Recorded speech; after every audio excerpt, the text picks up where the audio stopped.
passion en tant que chanteur. C'est d'où je peux dire mon déclic est venu. Et c'était un groupe de jeunes qui avaient beaucoup de rêves. Oui, même une partenaire d'affaires. Justement.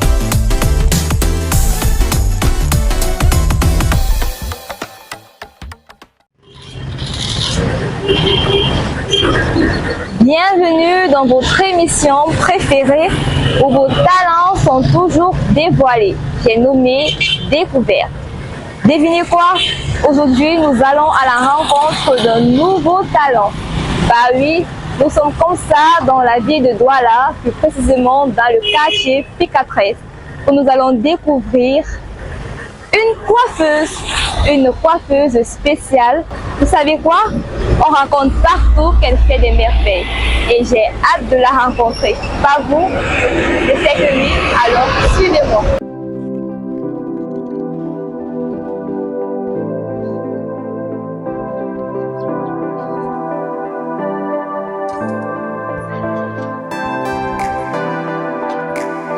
Shalom ma soeur.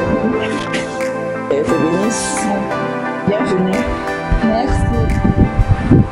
Nous sommes présentement chez Madame Signo Vikari dans son institut. Madame Signo Vikari, bonjour.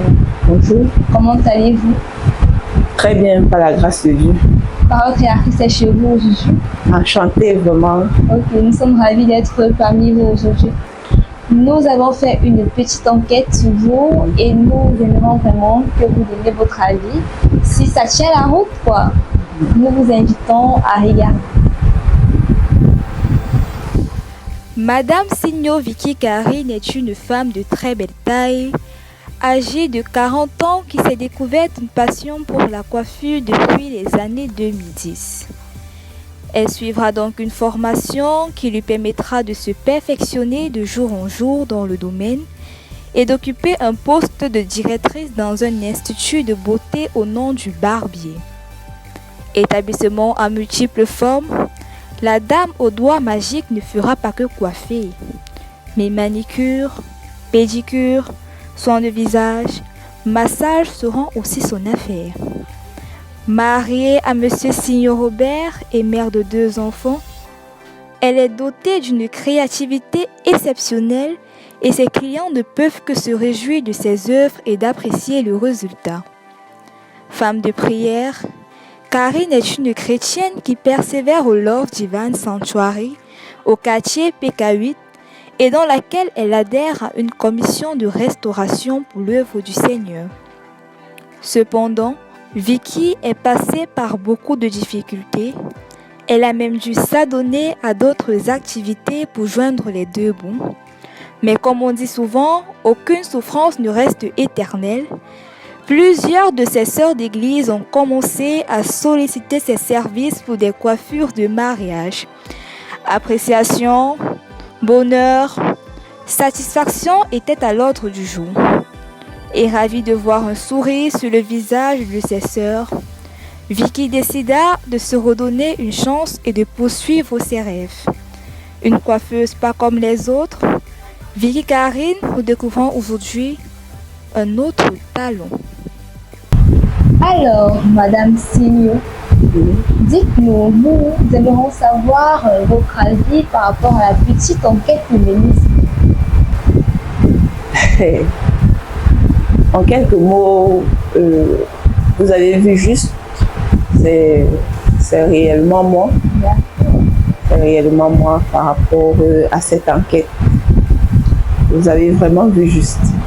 On a vu juste, elle dit qu'on a vu juste. On a préparé un petit questionnaire pour vous, donc on a quelques petites questions à vous poser parce que cela éveille un peu notre curiosité. Bon, Madame Carré, nous aimerions savoir pourquoi la coiffure, c'est inné. Nous aimerions en fait en plus savoir sur vous. La coiffure en sorte n'est pas innée. C'est une passion que je me suis découverte comme ça. Wow. Je suis passionnée par le fait de rendre service et que le service soit, qu'il y ait satisfaction. Ah, d'accord. Donc ça a été une passion et lorsque je me suis rendu compte, j'y suis allée. Elle nous dit que ça a été une passion pour elle. C'est vraiment magnifique. On aimerait savoir en fait quelle est votre particularité en fait dans la coiffure. Bon, je n'ai pas de particularité dans la coiffure parce que je pense bien le Seigneur dans sa grâce m'a permis de... Je m'adapte à tout. D'accord. Donc ça veut dire je n'ai pas besoin de voir quelque chose deux fois pour le faire. Donc je n'ai pas de particularité dans la coiffure. À tout domaine, je m'y adapte. On peut également dire que vous êtes polyvalente parce que c'est un salon mixte, il y a massage. On a un peu remarqué qu'il y a presque de tout ici. Oui, justement, il y a presque de tout. Je m'adapte à tout. Je me retrouve dans un institut. D'habitude, quand je me suis formée, j'ai appris la coiffure, simplement. Maintenant, au fur et à mesure, le temps passe, on s'adapte à la pédicure, à la manicure et quelquefois aussi à la tondeuse. Ah bon? Justement. C'est vraiment surprenant. On dit vraiment la femme à multiples facettes. Bon, dites-nous. On aimerait vraiment savoir comment vous gérez tout ça, tout. Vous êtes quand même une directrice. On a appris que vous êtes directrice de l'Institut Le Barbier. Comment faites-vous pour gérer en fait tout? Ça, ici au Barbier, ça a été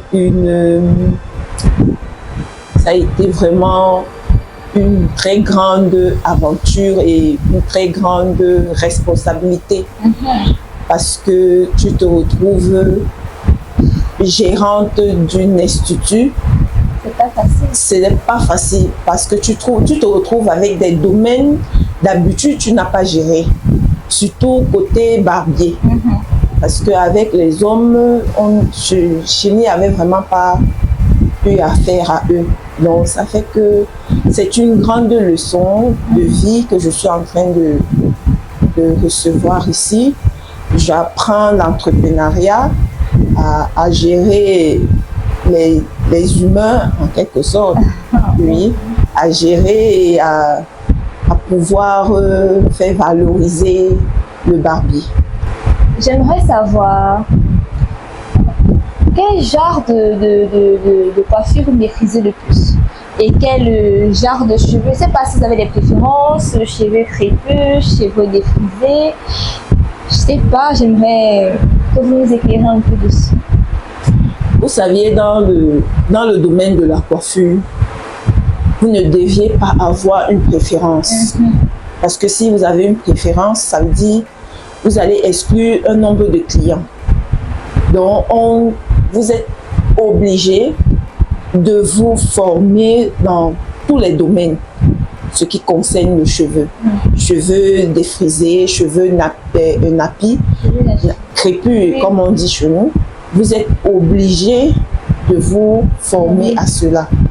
Donc, ça fait que je ne peux pas vous dire que je suis simplement fait pour cheveux naturels ou pas, non. Je fais dans tout type de cheveux. Ah d'accord, donc il y a de la polyvalence dans les... Oui, merci. Ok. Que ressentez-vous après chaque œuvre faite? Nous savons déjà que nos nouveaux clients sont satisfaits, mais vous, que ressentez-vous réellement? En réalité, je ne peux pas vous dire que je suis souvent satisfaite. Parce que pour moi, j'aspire toujours à la perfection. On le dit tantôt, qu'une œuvre humaine n'est parfaite. Donc ça fait que moi, je ne trouve pas forcément le travail que je fais parfait. Mais c'est le retour qu'on me fait du travail que j'ai qui me fait comprendre que ce que j'ai fait était bien. Donc les clients toujours satisfaits? Les clients, je ne peux pas dire toutes les clientes parce que vous savez aussi, le domaine de la femme est un peu très perplexe. Donc, mais à la majeure partie des clientes sont satisfaites. elles reviennent pour me dire non, on a apprécié ma coiffure et puis je veux que tu la refasses, ou bien elle revient avec son ami qui dit non, je veux que tu refasses la même chose. Donc c'est là où tu comprends que ce que tu avais fait était beau, mais pour moi réellement, j'aspire à la perfection. D'accord. Moi, il y a une question qui me trottine la tête depuis que nous avons commencé vraiment. J'aimerais savoir, vous avez dit vous coiffez, vous faites aussi dans la barre, c'est ça? Vous, attendez, les messieurs qui viennent chez vous sont toujours satisfaits ou quoi? Bon, je me suis pas encore entièrement donnée. C'est-à-dire, j'ai pas encore suivi un recyclage par rapport. Mais comme je suis apte, c'est pourquoi je peux prendre une tondeuse, je peux abaisser tous les cheveux à un même niveau, je peux faire une boule zéro, je peux lever la barbe, et justement c'est moi qui coiffe mon mari, donc je sais pas comment, sauf il y a les couples des jeunes garçons, ils disent 2 niveaux, 3 niveaux, donc c'est un peu ça qui est un peu pour l'instant. Mais ça, j'y viens. D'accord. Vous avez suivi? Je m'adresse surtout aux jeunes frères. Je m'adresse aux jeunes frères. Elle a vraiment les mains de fée. Bon. Madame Karine, dites-nous, comment s'y prendre pour venir profiter de vos merveilles? Il n'y a qu'une seule adresse. Je suis située au PK13, à 100 mètres de l'entrée Sodikombo, en venant de Ndokoti. À 100 mètres, l'entrée qui suit celle de l'entrée Sodikombo, vous longez l'entrée. Je ne suis pas cachée, je suis juste en route. Vous avez suivi, elle n'est pas cachée. Ici, au quartier PK13. Pas très loin de, vous avez dit, l'entrée Sodikombo. Sodikombo. 100 mètres après l'entrée Sodikombo. Bon, quels sont projets futurs pour votre passion en fait? Qu'est-ce que vous envisagez à long terme? On dirait ça. Oh. Envisager à long terme. Vous souhaiterez toujours être directrice dans cet institut ou non, des projets? Non, les projets sont d'avoir une structure à toi et de former plusieurs, comme ma patronne m'a formée. Je peux dire aujourd'hui que je suis la fille de telle, parce que c'est elle qui m'a formée. Elle aussi peut être fière. Donc moi aussi, j'aimerais bien que je forme des jeunes dames, des jeunes hommes dans ce domaine de la coiffure. Et savoir que le talent que le Seigneur a mis en moi, je ne le garde pas seulement pour moi, je le partage. Madame Signo Vicky Karine, nous sommes à la fin et nous aimerions vraiment savoir si vous avez quelque chose de spécial à rajouter. Réellement, je suis enchantée. Je remercie Parole Créatrice pour cette émission découverte, parce qu'elle permet qu'on découvre des talents. Moi-même, je vous écoute souvent, je regarde, je découvre aussi beaucoup de talents. Et je rends grâce à Dieu pour l'œuvre que le Seigneur a mis entre les mains de notre réel Père. Pour cela, je suis reconnaissante et je rends grâce à Dieu. Je vous remercie aussi d'être passé par ici. Ça m'a fait la joie au cœur lorsque vous m'avez dit que vous deviez passer. J'étais vraiment ravie. J'espère que derrière vous, j'aurai beaucoup de clientèle. Surtout, je vous attends. Merci. Vous avez suivi sa doléance. Alors, ne manquez surtout pas au rendez-vous. À la prochaine. Shalom et que Dieu vous bénisse. Shalom.